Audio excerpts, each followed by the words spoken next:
The story opens in the frozen lands of New Mexico, where winter turns the red earth white and the wind howls like mourning spirits. A small wagon creaks through the storm, carrying a widowed settler woman named Clara Wesson and her young daughter Eliza, barely 16. They are fleeing the ruins of their ranch, burned to ashes in a raid weeks before.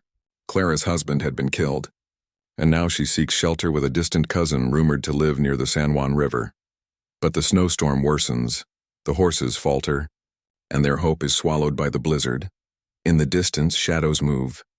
The figures of Apache riders appear, fierce, wrapped in furs, their faces painted with wind and vengeance. At their front rides Nakai, an Apache warrior known for his cold laughter and unyielding hatred toward settlers.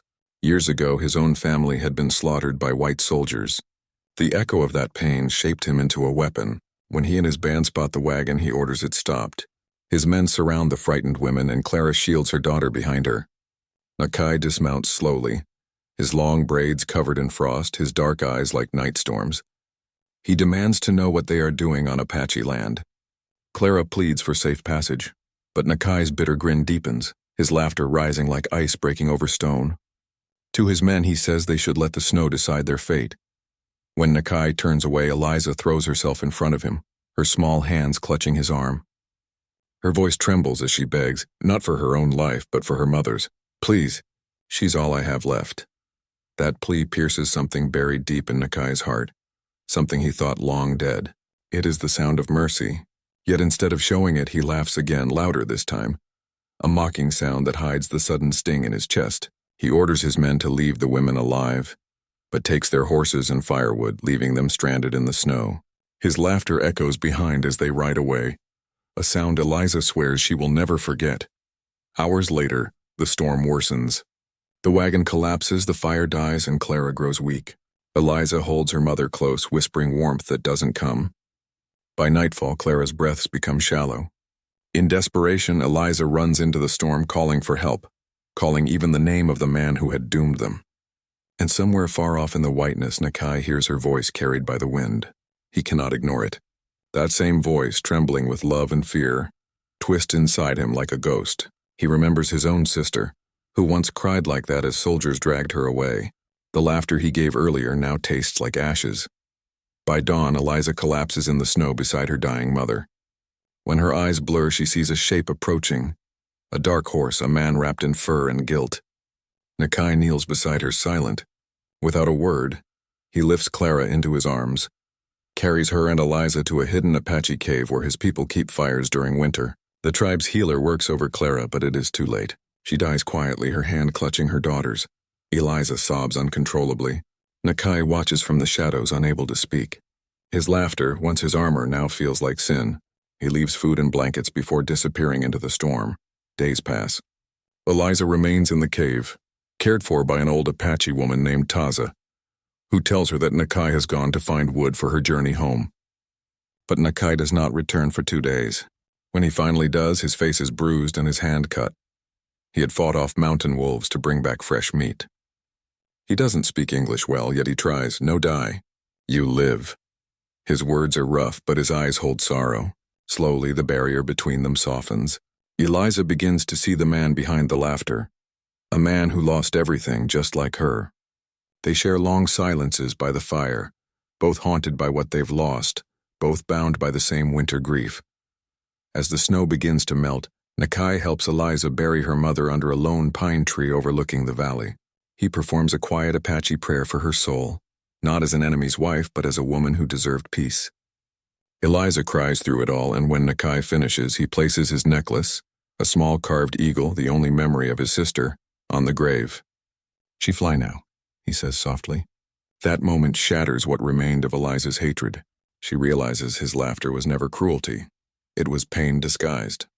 He had laughed to hide the memory of mercy, because mercy once got his people killed. When the thaw comes, Eliza decides to leave, to seek her kin to the north. Nakai rides with her through the valley, protecting her from the last dangers of the mountains. Along the way, they find understanding in silence, respect in their shared scars. In the final evening, when they reach the fork of the trail where they must part, Eliza turns to him. You saved me, she whispers. He shakes his head. You saved what I forgot. They stand beneath a sunset painted in gold and red, the snow melting into earth, symbolizing rebirth. Nakai watches her ride away, his laughter gone, replaced by something purer. For the first time in years, he smiles instead.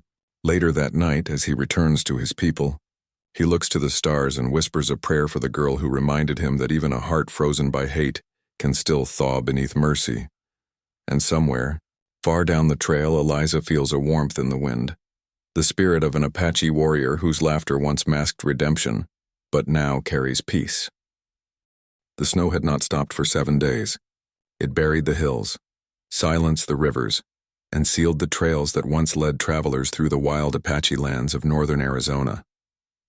The world looked peaceful, but it was the peace of death, white still and unforgiving. Beneath that blanket of frost, fate prepared to intertwine the lives of 2 souls broken by the same cruelty. Isabel Warren, a woman of 23, rode with her mother in a small wagon train of settlers seeking land beyond the mountains. They had left Kansas with dreams of starting a new life, but winter caught them early. The horses died first, then the supplies froze solid. When hunger became unbearable, the men decided to hunt for food, leaving Isabel and her mother Martha behind to tend the fire. By the second night, only snow and silence returned. Then as dawn broke, shadows appeared along the ridge. Apaches. The band was led by Nakai, the same man whose name struck fear across the frontier. His laughter was said to echo before a raid, sharp and cruel like the call of a hawk diving on prey. Isabel had heard the stories. When she saw him dismount, she froze, clutching her mother's hand. The Apaches surrounded them, demanding to know why they were crossing sacred ground. Isabel tried to explain, but her trembling voice made the words tumble out in panic. When Nakai saw her fear, he smiled, not with warmth, but with that hollow mirth that kept his pain hidden. He pointed to their wagon. "You have food?" Isabel shook her head. He opened the crates himself, nothing but frozen cornmeal and a dead bird. His men wanted to leave them to die. Nakai hesitated. He could still hear the faint echo of his own mother's screams the night soldiers burned their camp. He could see his little brother's hand reaching for him before disappearing in smoke. Every white face he met after that had reminded him of loss. Yet when Isabel's mother knelt before him and begged for mercy, his laughter broke through, harsh, bitter, defensive. "Mercy?" he said in broken English. "Snow have no mercy. Why should I?" He turned his back, ordering his men to ride away. But that night something haunted him. The memory of the woman's eyes, desperate and pleading, and the young girl's trembling hands. He tried to sleep, but the fire in his heart refused to die. It was not anger this time, as it was guilt. Before dawn, he rose, saddled his horse, and rode back through the storm. He found the wagon half buried, its fire out. The mother lay still beneath a thin blanket of snow. Isabel was curled beside her, barely alive, whispering broken prayers. Nakai jumped from his horse and lifted her into his arms. "No die," he murmured, his voice rough. "No more die." He took her to a hidden canyon where warm springs bubbled beneath ice-covered cliffs. His people had once called it Spirit's Breath, a sacred place of healing. There Nakai built a fire, laid Isabel near it, and forced her to drink warm broth. For days he tended to her, speaking little. When she woke fully, her first words were, "Where's my mother?" Nakai said nothing. He only looked down, his face carved from sorrow. Isabel turned away, tears streaming silently. She hated him, and yet she knew he had saved her life. As the days passed, they shared the silence of survivors. Nakai hunted and brought her food. Isabel mended her torn dress with thread from his pack. Slowly, through gestures and broken words, they began to understand each other. She learned that he had once been a husband and a father before the soldiers came. He learned that she had lost her father to the same war that destroyed his people. Two sides of the same tragedy, sitting together by one fire. One evening, as snowflakes drifted down like ashes, Nakai handed her a carved piece of bone, shaped like a bird. "Eagle," he said softly. "Fly far." "Never lost?" Isabel turned it over in her hands. "You made this?" He nodded. "For my son. Long time ago." His voice cracked slightly. Isabel felt her anger dissolve. "I'm sorry," she whispered. "For all of it." Nakai met her eyes, and for the first time, his laughter came not from bitterness but from something fragile. Gratitude. But peace is never left alone in the frontier. A group of soldiers tracking Apache trails stumbled upon their small shelter. When Nakai saw them from the ridge, he told Isabel to stay hidden. "They kill you too," he said. "They see Apache, they shoot." She refused to let him go alone, but he smiled faintly. "I already die many winters. One more not matter." His words struck her heart like a blade. She grabbed his arm. "No, you don't get to die for me." "Not again." The soldiers' voices grew closer. Nakai turned, eyes fierce. "Then we run." They fled through the forest, bullets tearing through branches, snow exploding around them. At one point, Nakai was struck in the shoulder, but he kept running, dragging Isabel behind him until they reached the frozen river. He broke through a patch of thin ice and hid them beneath an overhang, muffling her cries with his hand. When the soldiers finally gave up the chase, Nakai collapsed, blood mixing with snow. Isabel pressed her scarf against his wound, tears falling onto his chest. "Don't you dare die," she whispered. He smiled faintly. "You beg again?" "Always beg. Maybe that's why Snow listened." They returned to the canyon where Isabel nursed him back to strength. Days turned to weeks. The snow began to melt, revealing green shoots beneath the frost. Their silence became comfort. Their eyes spoke where words could not. When Nakai was finally strong enough to ride again, he brought her to the ridge where the sun touched the peaks. There he buried a small bundle, her mother's locket wrapped in cloth. Isabel watched him perform a quiet prayer in Apache, his voice deep with respect. "Spirit, take her home," he said softly. "She brave. Like you." That night, under the shimmering light of the stars, Isabel sat beside him, their shoulders brushing. "Why did you come back for me?" she asked. Nakai stared into the fire for a long moment. "Because your voice. It broke my curse." He looked up at her. "I laughed to hide my soul. But you made me remember I still have one." When spring finally came, Isabel chose not to leave. The world she knew was gone, and the man beside her, once her fear, had become her reason to live. They built a small shelter in the canyon and planted seeds where the snow had melted. Some nights his laughter still came, but now it was soft, warm like the fire between them. Redemption had found its place beneath the snow, and though the world beyond still called him a savage, Nakai no longer cared. For the first time since his family's death, he was no longer laughing to survive. He was laughing to live. The first thaw of spring came like a promise the land didn't believe in. Snow still clung to the high peaks, but rivers began to groan awake, their frozen skin cracking to reveal cold water rushing beneath. Among those rivers, deep in Apache country, a young woman named Catherine Hale struggled to pull her mother's body to safety from the wreckage of a broken wagon. The storm had come suddenly, tearing through their camp as they crossed the mountain trail. Their horses had bolted, the wagon tipped, and her mother, Margaret, had been pinned beneath it. By the time Catherine freed her, the blizzard had sealed their path. They were stranded, 2 women alone with barely enough food for 2 days. Catherine built a small fire by the frozen riverbank and prayed that someone would pass by. She didn't know her prayer would summon not salvation, but something she'd been raised to fear. That night, through the roaring wind, she heard hooves. A shadow moved at the edge of the firelight, tall, silent, wrapped in wolf fur. When he stepped forward, his face caught the flame. Nakai, the Apache warrior whose name mothers used to hush frightened children. His dark eyes reflected both fire and ice. Catherine froze. She'd heard the stories of raids, of laughter in the dark before death came. He looked at her mother first. The older woman's breaths were shallow, her leg broken and bleeding. Catherine fell to her knees, her voice trembling. "Please, she's dying. Please help us." Nakai's gaze didn't soften. Instead, he gave that low, harsh laugh, the one that hid all tenderness behind mockery. "You ask Apache for help?" he said in rough English. "After white men burn our homes?" His laughter echoed off the snow. Catherine didn't understand his pain, not yet. All she saw was a man's cruelty, and all she could do was beg. "Please. If there's anything human left in you, help her." The words struck deeper than she knew. Nakai's laughter faded. Human. The last person to call him that had been his wife before the soldiers came. He remembered her reaching for him through fire and smoke, telling him to live, not to hate. Yet he had built his life on hatred ever since. He turned away, his chest tight. But when he glanced back, he saw Catherine holding her mother's hand, rocking back and forth, whispering softly, It's going to be all right, Mama. That single moment broke something in him. He knelt beside Margaret, checked her wound, and tore a strip from his own cloak to bind it. Catherine stared in disbelief as he worked with quiet care.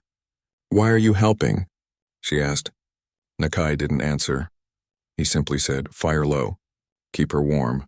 Then he disappeared into the darkness. By dawn he returned with meat, dry wood, and snowmelt water. Catherine had cried herself to sleep beside her mother, but she woke to find the fire alive and her mother's color slightly better. When she saw him again, she whispered, "Thank you." He gave no reply, only nodded once.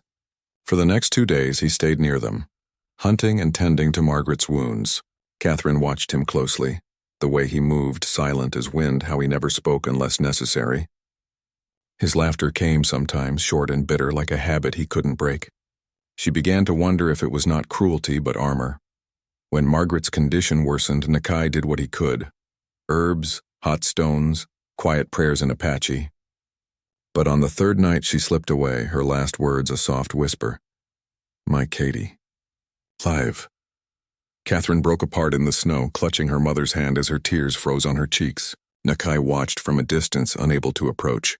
He wanted to say something, but grief was a language he no longer trusted himself to speak. At dawn, he dug the grave himself by the riverbank. When Catherine woke, she found him standing over it, silent, his hands blistered from frozen earth. He spoke quietly. "River, take her. Wash pain away." Then in his native tongue, he prayed for Margaret's spirit to find peace among the ancestors. Catherine wept openly. When Nakai placed a small carved stone eagle atop the grave, she realized he was offering something sacred, something of his people.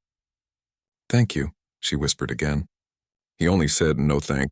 Snow teach all hearts same pain." Over the following days, Catherine refused to leave.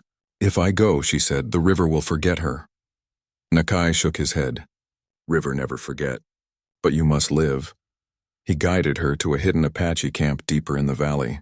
The people there looked at her with suspicion, some with hatred. One woman spat in the snow and muttered, "White blood brings death." Nakai silenced them with a look. "No death," he said. "Only life she bring." Catherine understood none of their words, but she felt the weight of their stares.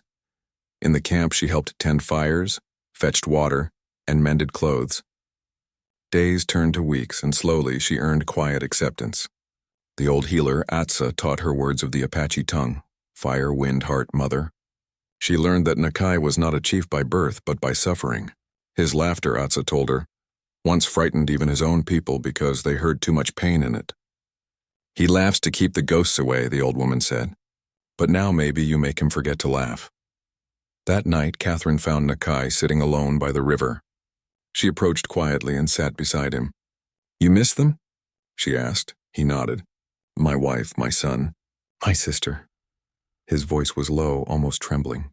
"Soldiers came. Fire everywhere. I laugh when I kill. Thought it make pain go." He looked at her. "You think I monster?" She shook her head slowly. "No, I think you're still human. Just lost." For the first time, Nakai smiled. Not the cruel grin of the man she met by firelight, but something soft and real. "You beg for your mother's life," he said. "But maybe you save mine." When spring came, the river flooded its banks, washing away the snow and with it the grave's edge.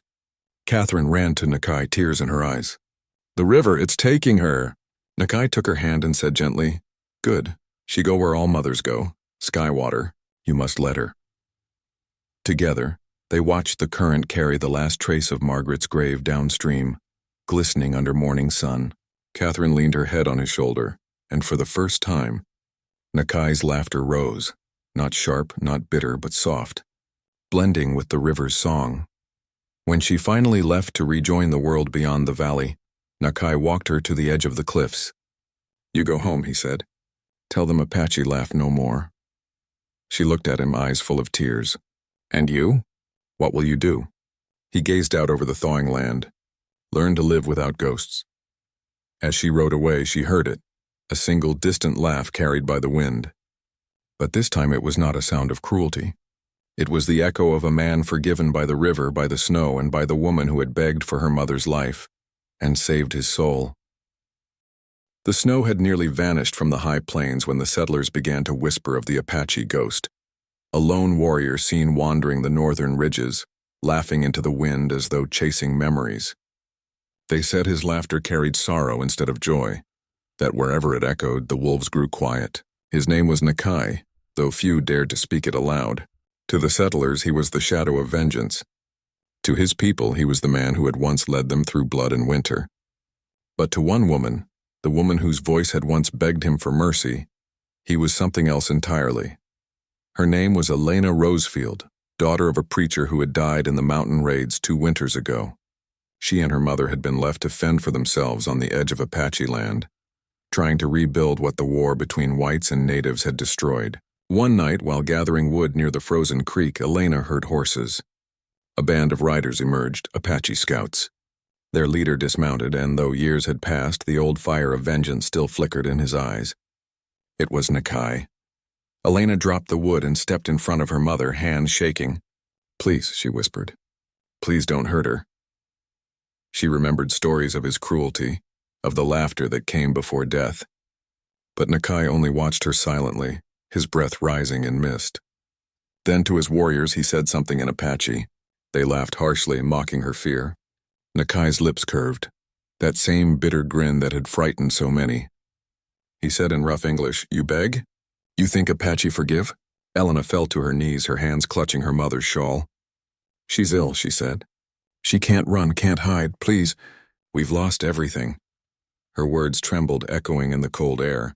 Nakai turned his face away, for deep inside her voice struck like an arrow through his armor. He'd heard that sound before, a daughter pleading for her mother's life. Long ago, in another storm, he barked an order to his men, "Go." They hesitated, confused. "You spare them?" one asked. Nakai's glare silenced him. "I said go." The others rode off, muttering. When they were gone, he stood still for a long time, his eyes hidden beneath the shadow of his fur hood. Then he laughed softly, bitterly. "Always the same," he murmured. "Mothers, daughters. Snow never learn." He turned to leave, but Elena's voice stopped him again. "If you have mercy in you, please, help us." "She's dying," he froze. The word dying had always followed him, on battlefields and dreams in every winter wind. He looked back once, then stepped forward, his boots crunching in the snow. He knelt beside the older woman, felt her fevered skin, her shallow breath. Without a word, he gathered her in his arms and carried her to their small cabin. Elena watched, stunned. The warrior who once terrified the frontier now moved with the gentleness of a man carrying his own guilt. For the next days, Nakai stayed. He hunted rabbits, fetched water, and showed Elena how to mix herbs that could bring down the fever. When she asked why he helped, he gave no answer. But sometimes when she looked into his eyes, she saw a storm there, pain and peace colliding. Her mother, Martha, slowly began to recover. At night, while she slept, Elena and Nakai would sit by the fire. He told her fragments of his story, how soldiers had burned his home, how his laughter was born from loss, how mercy had once betrayed him. "I laugh," he said, "so the dead don't hear me cry." Elena's heart ached at his words. She told him how she'd lost her father in the same wars, a man who preached love but died in hatred's fire. "Maybe," she said softly, "we both lost to the same enemy." Days turned to weeks. The ice melted from the river. Spring touched the mountains with green. Nakai built a new roof for their cabin, teaching Elena how to weave bark strips into rope. Sometimes he would laugh again, not bitterly this time, but quietly, as though testing the sound of peace. Martha often watched them from her bed, smiling faintly. "You've brought life back to this house," she told him once. He lowered his eyes. "No, she bring life back to me." But peace in the West never lasts long. One morning, smoke rose on the horizon, soldiers. They were sweeping the valley, searching for Apaches who had raided a supply train days before. Nakai knew they would kill him on sight no matter what mercy he'd shown. "You must hide," Elena urged. "We can tell them you're not here." Nakai shook his head. "No, if they find me here, they kill you too." He looked toward the hills. "Better I leave." He saddled his horse silently. Elena followed him outside. "You saved us," she said. "Don't go." He touched her cheek gently. You saved me first. You don't know, your voice that night, it stopped me from becoming a ghost forever. She felt tears sting her eyes. Then don't leave as one. Nakai smiled faintly. I must. But maybe when spring come again, wind bring me back. As he rode off, the soldiers appeared, 10 of them, armed and cold-eyed. They saw him immediately and opened fire.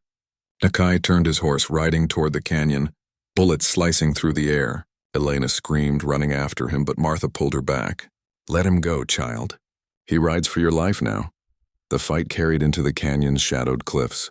Nakai drew them away from the cabin, using the land he knew so well to vanish between stones. One bullet struck his leg, but he kept riding.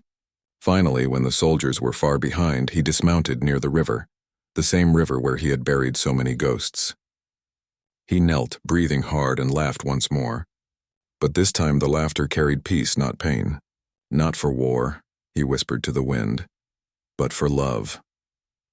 That evening, when Elena followed his tracks and found him, he was sitting by the riverbank, bleeding but alive. She ran to him, falling to her knees. You fool, she cried. You should have run the other way. He smiled weakly.